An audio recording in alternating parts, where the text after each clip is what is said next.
Oh, we're live. Okay. We're live.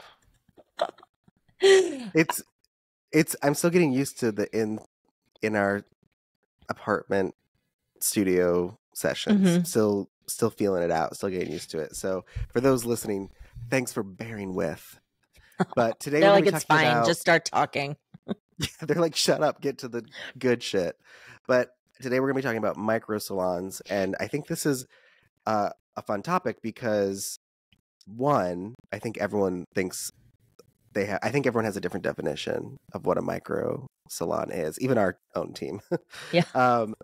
But I want to talk about how this word micro salon get out there. I don't know if we started it because I feel like we said it the whole time, but I don't. I think we started the idea of micro salon. And I'm sure someone will come at me for, I love when people are like, we've been doing that for 25 years. I'm like, okay, that's cool. But I trademarked it. So, so I just want to point out that micro salons are what I would consider, and Sid, you can tell me what you think. But in my head, a micro salon is someone who rents or owns a suite and they only have one or two chairs, more than likely one. And they don't know what to do next. And so they need to hire someone within their suite, and they're sharing that chair, or they're sharing two chairs, or they're sharing multiple spaces in a suite. And then, of course, our goal after that is to help them open a full-on commission salon. Because as we know with doing basic math, that the best way to make money in the salon industry is to own a commission salon. So to me, a micro salon is someone who has a suite and starts to realize that I need to hire employees to make real money. Okay. You glitched. Sorry. All right. Mark that, Drew. But I have stuff to say. All right. Okay. So a couple things. This started when we were coaching a lot of independents. And something that we would see quite often is they started in their suite life to minimize their schedule, right? Like we got them to raise their prices. They were charging like $150, $200 an hour. They were banking. They're working 3 days a week. They're no longer working Saturdays. And then what we would see they're paying for this suite to sit there 4 or 5 days a week while they're not working in it. And they're paying full rent, whether they're there or not. And so we started to really think about like, well, that's a waste of money, right? Like, why are we not utilizing and maximizing this space? What if you were to hire an employee that couldn't afford rent, but wants a space and could start working within this suite? Another thing we started to think about was, well, what happens when you get hurt? You have to pay for that suite no matter what, or if you take a vacation. And so to have another person or two people within that space where you are taking a commission and they still have all these freedoms of being a rental or an independent is a huge opportunity for so many people. Yeah. And I think going into suite rental is such an interesting choice. Because again, I think it's symptomatic of a salon industry that is trying to figure out we're trying to figure it out, right? Mm-hmm. We're trying to be less abusive, less toxic, less this, less that. And in that interim, we're going to have a lot of people go to suite rental, which is nice for a mental break, for a moment. It's really nice. It's nice to have your own space. It's nice to not have to, it's a good stepping stone. Yeah, it's nice to not have to like call in or, deal with a boss who's maybe a nightmare. Those are really nice things. But eventually the individual who goes into a suite or into a rental situation starts to realize I can't make more money unless I work more, charge more. And like you said, if something, God forbid, something happens to me, I'm not able to make it. It's not a safe bet, right? So like you said, we started helping people hire within their suites. And you have to check your lease if that's something that you can get away with, and you need to speak to a lawyer. It's actually more legal if that's something that you can do than you think. Yeah, I think people get really worked up. Like, no, like I rent it, and I'm the only one allowed in here. And there are a lot of things in the contracts. There are a lot of loopholes around what that looks like. So we started helping people hire their first employee and pay them commission, because the reality is, if everyone's going to rental, which is this whole movement right now, what are all those kids in school gonna, I shouldn't say kids, what are all those people in school gonna do when they get out and there's no commission salons? Like, where are they gonna go? Oh, they're gonna go to a micro salon who's gonna charge commission. So it's just this new cycle of commission, but everyone is using independent, I think, as this moment of pausing and like reflecting, and then hopefully we can all re-enter the commission world with a different mentality. But that's not just going to happen because we all took a break. That's still going to take coaching. It's still going to take learning how to do things differently, thinking outside the box. But the reality is that what's going to happen cyclically is that we're going to go and have our own space. We're going to have that moment of, oh my God, I need to hire people so I don't have to work all the time. And then we're back at the commission salons, which is good. But it's that moment that we at Destroy the Hairdresser are training people for. How am I going to salon differently? How am I going to do commission differently that isn't abusive, that isn't toxic? And I think that's my favorite part of helping micro suite owners or micro salon owners get to that consciousness, into that idea of, oh, really what I'm doing is building a commission salon. I just didn't want to do it because my former boss sucks, or it was really abusive, or whatever it is, and or finances, or finances. So I don't know. I'm really excited about this. I'm excited about everyone going to their suites and then having this like, I think I need to hire someone. And it really just starts with that thought. Like, it could just be one person to work when you're not working, to make your suite should be making you money when you're not there. Like that your rent is paid, your expenses are paid. Like it's an opportunity for another stylist to profit.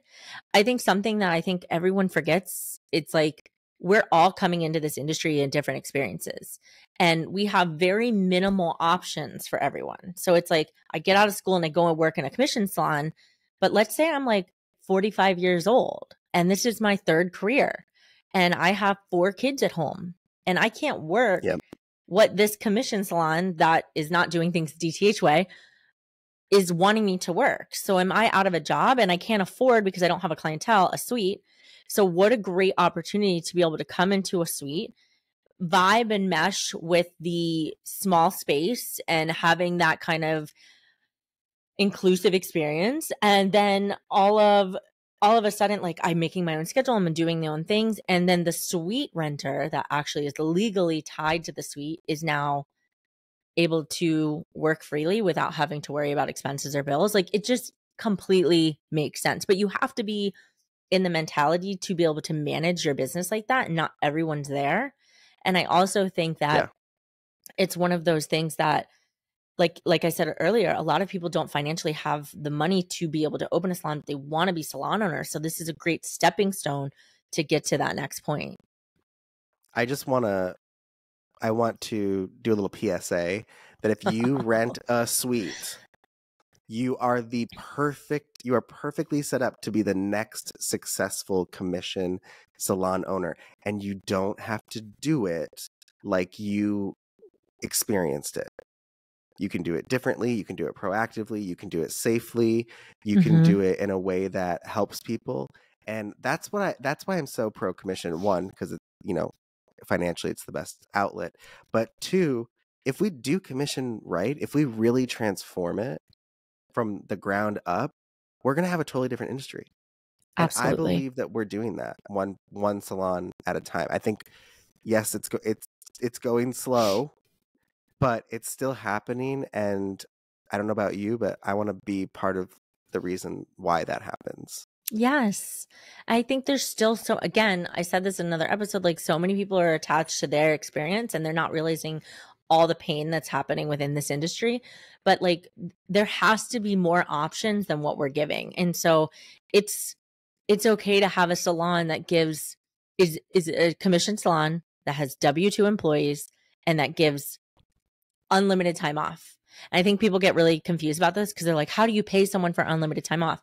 And there are state legalities, which you would talk to your lawyer about and all of those things. But the reality is just not stopping them from going to a funeral, not stopping them from taking the day off if they want the day off, not stopping them from, needing a mental break. Like, it's just those kind of conversations of like having bigger picture solutions. And I think everyone gets so caught up in the like you said, the black and white. Like it doesn't have to be so difficult. Like we have Coach Kat and Coach Ethan, who are micro salon owners within our coaches, and they're killing it.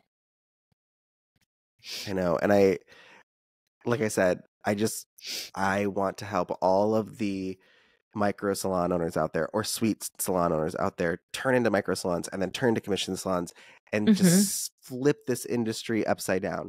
And if you've been listening to DTH for a while, you know that our methods are for commission salons, right? Our methods are for transforming the commission salon end of our industry. And what's funny is sometimes people are like, oh, destroy the hairdresser. They're pro independent. It's like, we're pro everything. Everyone. But we actually, we focus most of, I think if not all of our student body is at least a micro salon owner or a commission salon owner. And the goal is that we know that through changing that part of our industry, that we are going to have a much better time when new people enter the industry. But we have to make the industry more attractive for new hairdressers to come into it. There are other countries and there are states. So I think it's Iowa is one of the states. And I know like New Zealand and Australia as a country, they are having a really hard time bringing people into schools. Like basically people aren't becoming hairdressers. Iowa as a state is having a really hard time. And I'm sure there are other states as well. But as a country, Australia, New Zealand, and there's no one going into the hairdressing field. It's crazy. And you want to know why? Because it's scary. It's not worth the time to then not have a job. Like, it's not worth the time. Yeah. This is why I'm anti-licensing, which we'll talk about again, I'm sure, some other time. But if you want to know more about that, we have an episode on it. Just scroll back. It was last year. This is the problem with like too much red tape, too many hoops to jump through to do hair. We're not doing heart surgery. We're not. Like that we can do in our kitchen. For me to have to jump through hoops and pay a lot of money to do hair, which is something that my mom was doing illegally to me as a child, I just feel silly. So I just, we have to change the industry because it's not attractive to anyone coming into it. So if you own a commission salon and you're fucking it up, you should be worried that you're not going to have employees at some point because nobody wants to be a hairdresser. We have to change the industry and turn it back. I won't say turn it into something that is financially sexy. Yes. That's the episode name. Financially sexy. Okay. Write that down. Let me ask you one last question, Cyd. Are you financially sexy? You froze again. Sorry. Right at the financially sexy part. But we could end it there. Are you financially sexy? We can't end it at you going, write that down. Do you want to end it there? Just end it there because you're breaking up and glitching.